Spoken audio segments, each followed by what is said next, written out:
Maybe it's not so obvious, but it should be obvious now.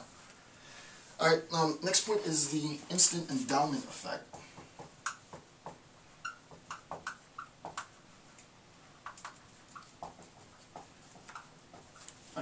The instant endowment effect.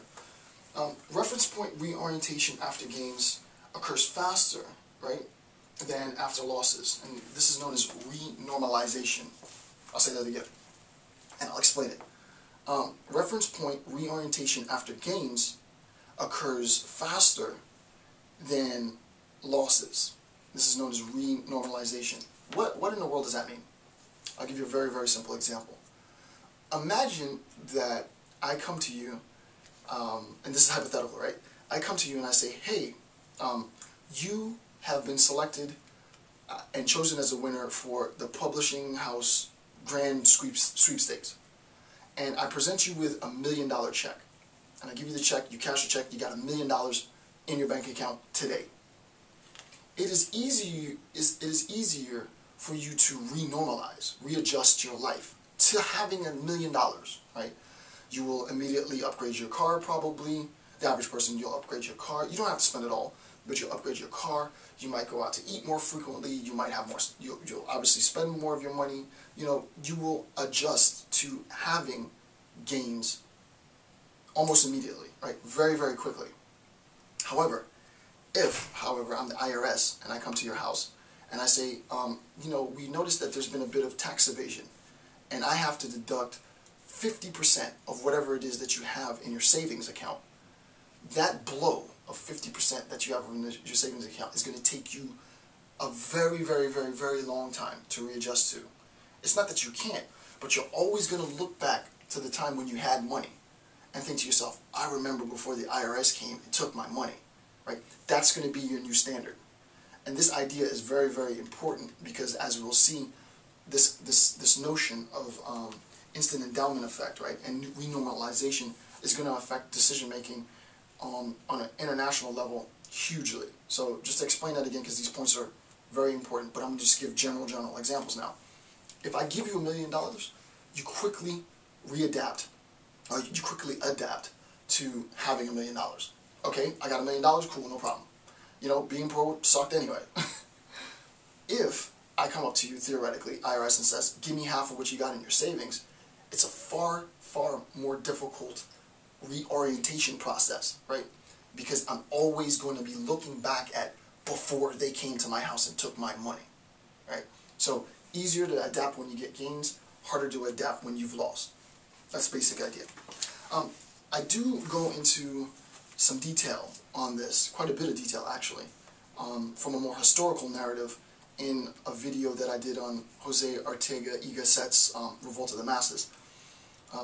Gasset talks specifically about the height of the times, our times, right? And if you want to get just a bite-sized analysis of it, I've pinpointed this specific video. There's a hyperlink to the video. Just watch that video. You don't have to watch the whole series. The video is like 12 minutes long. And basically, just to give you a taste of how this unfolds in Gasset, Gasset is looking at a timeline, right, which is time. And Gasset looks at our time, just theoretically, and imagine that as we go from left to right, society becomes more and more decadent, right? More and more decadent, more and more restrained. More and more decadent, more and more restrained. More and more immoral, more and more moral. He looks back, he sort of reflects back, conceptually, to what's known as the Golden Age, right? The Golden Era or the Golden Age.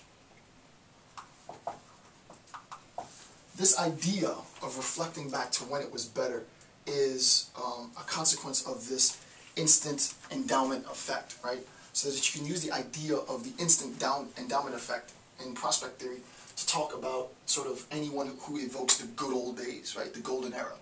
People who evoke, and we hear this all the time, right? You talk to your parents, you talk to your grandparents.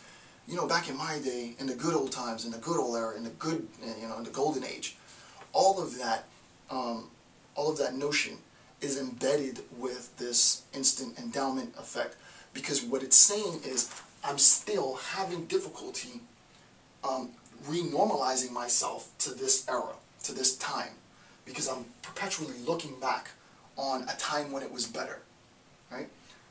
Obviously, if I'm here looking down, the implications are just the opposite, right? So where we have gains, it's easy for us to adjust. Where we experience losses, it's much more difficult to adjust. So much so that we can talk about generational renormalization, to be technical, right? Wherein for generations people haven't attained a sense of normalization. The implications of this are huge, too big for me to go into now. Way too big for me to go into now. But if you just think about this, right? When we're talking about renormalization and instant endowment effect, it can be the case, right? The time limit for this is indefinite, so that we can talk about generational problems in renormalizing after loss. Back then we had all the good things, and now we've successively lost things. Instead of attempting to sort of take the good with the bad, right? It's this perpetual looking back. And again, Gassett really talks about this in extreme detail. And I did that lecture like maybe a year or so ago. So just click the link, you can get a bit of the lecture and you'll get a sense of what Gassett's saying. Okay, so I want to read this quote out of Levy. And the quote is the following. Quote, "After a series of losses, however, individuals will not adjust to the new situation, but rather continue to frame around the old reference point," right? They will not adjust to the new situation. They will always frame, right? So this would be the frame. Right? They will frame around the old situation. The key importance, and this is not Levy at all. Levy doesn't discuss this in the paper. This is my sort of addition to contribute. And as you guys already know, I always add to what the author says. In Gassett, we can use the same concept of instant endowment effect to look at generational renormalization, right? To be technical, so that we frame around a past era, the good old days, and that framing around the past era won't allow me to adjust to my current era, right? So he says, quote, "After a series of losses, however, individuals will not adjust to the new situation, but rather continue to frame around the old reference point. They will perceive any chance of improving, relatively speaking, their position to a point that still falls short of the original reference point." So if I say I can get you from here to here, which is an improvement, I can get you from here to here in your lifetime, they will still use this point and refer back. This point is still less than this point, so I don't even want to go there, right? There's no distinction for this person between this state of affairs and this state of affairs. And there's obviously a distinction between this state of affairs and this state of affairs, because this, even according to the consistency of their own belief system, is a better state of affairs than this, but they've created a standard, right? And that standard is here. So anything less than that is unacceptable. It's an all or none mentality. They're positioned to a point that still falls short of the original reference point as a loss, and they will engage in risk-seeking, obviously, to maintain. They will engage in risk-seeking behavior to eliminate those losses and return to the reference point, right? So they want to get back to this point and will basically destroy themselves in an attempt to do so. That's the long and short of it. Okay, as I said, the implications for that are epic.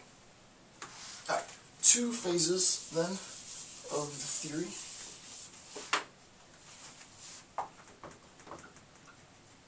Two phases of prospect theory. So we have two phases of prospect theory, right?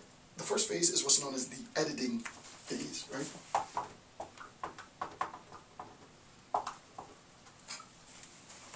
Within the editing phase, we make assessments of options. We assess our outcomes. We assess the values, right? All of these things are compiled in our decision-making process.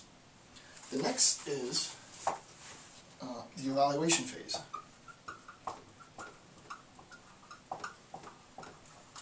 The next is the evaluation phase. And this is a combination of a value of possible outcomes with weights against the probabilities, right? And basically what does this mean? It's the weight of risk aversion for gains and risk seeking for losses, right? This is known as the probability weight function. Okay, what in the world does that mean?